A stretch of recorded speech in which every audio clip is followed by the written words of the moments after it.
Hello and welcome to SquishiVision, where I'm about to react to the premiere trilogy of Andor. Lily, you're ruining the green screen. Go away. I'm about to react to the trilogy premiere of Andor, with the 3 episodes being, I don't know. No, I'm really annoyed and I'm really on edge.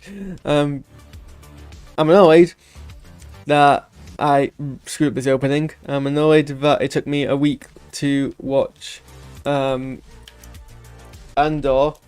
Like, I've been trying to watch it all week, and one thing or another stopped me, and it really peeved me off because I just got really annoyed. Um,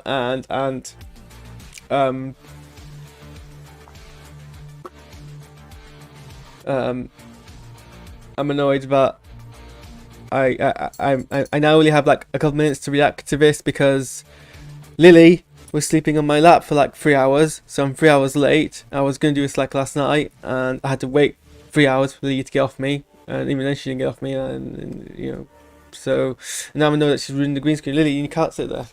It's ruining the effect. So, yeah, I'm just.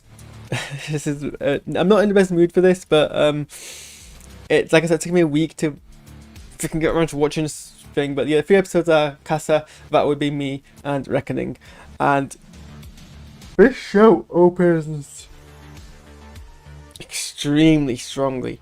That's a really bad way to put words together, but it opens very strongly.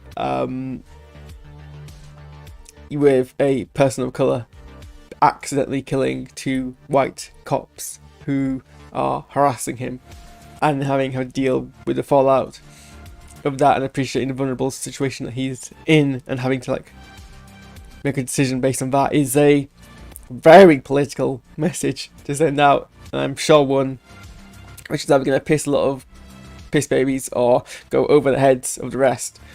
Um, but yeah, I mean, as someone who wasn't a massive fan of Rogue One, certainly didn't think it had the best characterization. I literally didn't like bother any characters. This show is kind of doing is making great steps to kind of establish at least one of the characters that I guess my only complaint is, even though the episodes are like say twice as long as what you expect from a Disney streaming show, when they're usually anything between 20 and a half minute, 20 and half an hour long, or 40 minutes is a long episode. These are like 40 minutes each, and but still their pacing seems very slow, and I feel like each episode covers the same as what a 20-minute episode could do. However, by doing so, we are basically having a bunch of moments of like characters, even like potentially like characters who aren't gonna be prominent the rest of the series, but we just like kind of stay on them for a while, and like there's complete like shots of characters where they don't have a single word of dialogue, and they're just purely acting based on physicality and facial expressions, body language. And I always love it when shows do that, when shows just like take a step away from dialogue and purely act on body language and cinematography.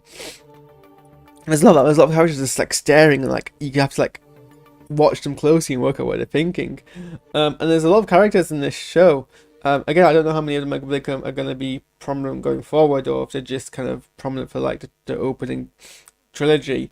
Which is directed by Toby Haynes, who I really like as a director. So, and like, I appreciate everything. Also, the cinematography in this show is really good. There are like some shots which I missed. There are some like hero shots in this show which I'm like, those are like every frame of painting shots. Like, just the way they composite the scene, the way they use the lighting, the way they have. So, and there's a lot of like statistical elements here, like the more security force being very much kind of just like cops through and through, and doing the whole thing about, you know, going over the line, that sense of importance, you know, the whole connection between cop culture and like patriotism, And the fact that like like what's his name,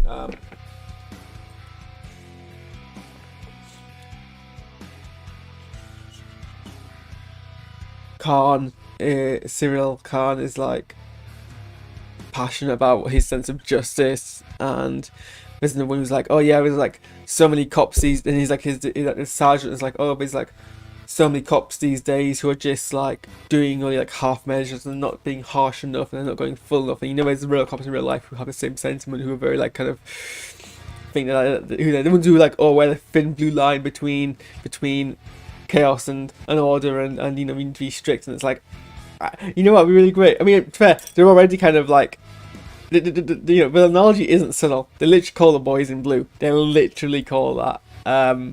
All we need now is like a strip of like colouring on their arms and a patch, like the Imperial logo with like a patch, a line through it. All they need is that, and it's like, this is such good criticism of police culture, and I'm all the way down for it. But yeah, there's like so much other kind of amazing things in here. We get to see a bit of like Cassan, who's known as Cassan when he was younger, his kind of childhood. And the weird thing about that is, I don't know if the language is based for a language or it's completely fictional, but they're all speaking non-English, or I guess in this universe non-basic languages, and there's no subtitles. We're basically having to base it purely off of their kind of demeanor and the tone and the boy language, and it's very much, you know, we're watching this from a very Western-centric perspective of an indigenous group of people. Essentially, signed very strongly to that. It's coded very strongly to that. And there's like a flashback sequence between all the three kind of episodes I've watched so far, where, you know, they go investigate a crashed ship. One of them gets killed because, I mean, I guess they're out of their depth. So one of them gets killed by a surviving crew member, because it's really odd sequence, because everyone sees that crew member creeping on the leader, and no one says anything. I'm like, well, I mean, to me that kind of signifies that they're all like very experienced and they don't really know. They're kind of assuming she's doing well. She was kind of relying on them to back them up, and so they kind of get killed. You know, Marva and Clemmy, Marva, who I just realised is Fiona Shaw from Harry Potter, and that's really, I like that. She's a really good actor.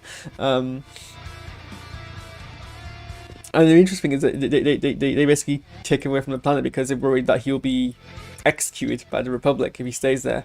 And that's interesting, all things considered, like, because the Republic normally isn't openly, I mean, obviously the Republic is problematic, like that's the whole point of the prequel trilogy, it's corrupt, but it's not openly, you'll execute people for things like that. So it's kind of, and you know, like wipe out an entire group of people, so that's an interesting kind of perspective there. So that's the thing. And I always love seeing Stellan Skarsgård in anything, and he plays no, if you're gonna sit somewhere you need to sit here. I love seeing Stellan Skarsgård in anything really, and so he's great here. Who else is good? Do I recognise James McArdle, the Scottish guy? Yeah, I should recognise him. James. Oh, he looks very different in his Wikipedia photo.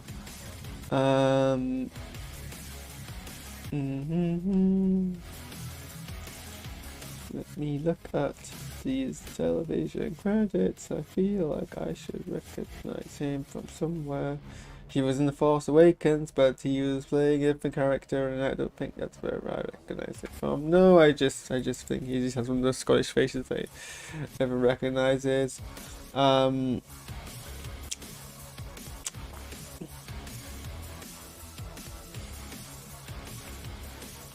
Ooh, Robert Ems is gonna be in this, but yeah,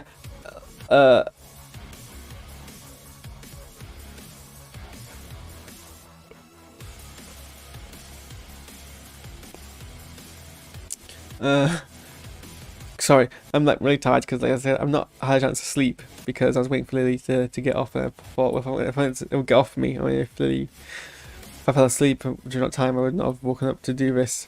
And in fact, I need to go and bounce actually now because it's 6:15 and I have things I need to do. RIP sleep. So this is me being very kind of brushed. I didn't get a chance to watch the 4th episode, so that's something we'll do later today, and then catch up with She-Hulk, and then Lower Decks, or whatever. So yeah, that's my life. But yeah, no, it's a very, very strong opening. It's a very political show so far, and I'm really liking that. It's not like pulling your punches. All the actors are kind of bringing their A game. You can see the kind of emotive state in their faces, just with kind of like lingers.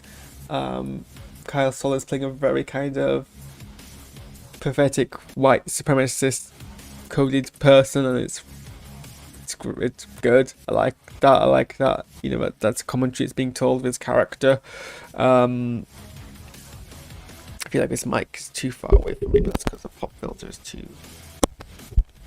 There we go. What else?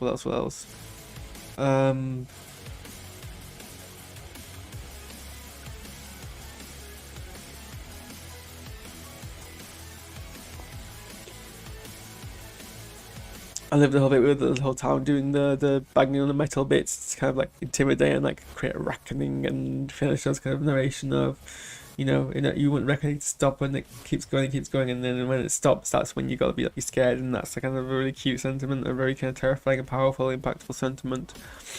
But yeah, no, I mean, like, just from the get-go, the premise of the show, where basically Andor kills 2 white people who are harassing him and then has to face the consequences, is such a brilliant premise.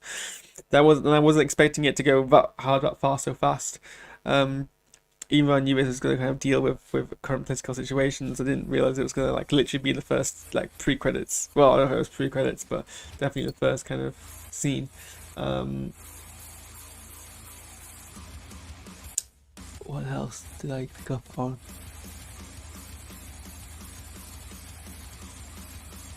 Yeah, that's pretty much it. I can't go about. Oh, well, yeah, I'll try it if I don't crash the second I get home tonight, because I certainly can't do it over the weekend because I'm going to be in London. But if I don't crash the second I get home tonight, I'm going to watch the 11th episode to do reaction to that and try and keep on top of the things, and also watch She-Hulk before I get that spoiled. That's spoiled for me. But yeah, I'm gonna dash off because I need to dash off. But thanks for watching this mess of a reaction, and I'll see you guys later on today.